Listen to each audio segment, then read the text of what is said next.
নভাবাকৈ কেনেকৈ থাকিব পাৰি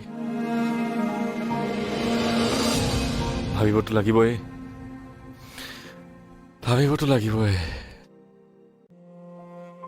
মোৰ সপোন আছিলে এটা বক্সিঙত চেম্পিয়ন হ'বলৈ কিন্তু এতিয়া সেই সপোন আৰু নাই এতিয়া মোৰ সপোন বেলেগ এতিয়া এটা চাকৰি লৈ এই ঘৰখন সুখী ৰাখা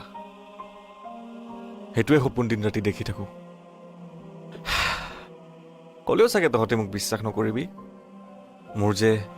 দেউতাৰ 15 বছৰীয়া পুৰণা স্কুটিখন বিক্ৰী কৰি এখন নতুন স্কুটি কিনি দিয়া মন তোক বিহুত আৰু পূজাত নতুন কাপোৰ দামী দামী কাপোৰ কিনি দিয়া মন মাৰ কাৰণে নামঘৰ সাজি দিয়া মন বৌক এটা টিভি গিফ্ট দিব মন যাতে দেউতাই নিজৰ খেল বেলেগ এটা টিভিত চাব পাৰে আৰু বৌয়ে নিজৰ চিৰিয়েল বেলেগ টিভিত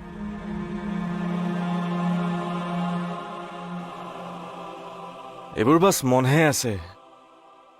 কৰিবতো নোৱাৰোৱে পেণ্ট খালী পকেট খালী মোৰ পেণ্টত পকেটৰ প্ৰয়োজনে নাই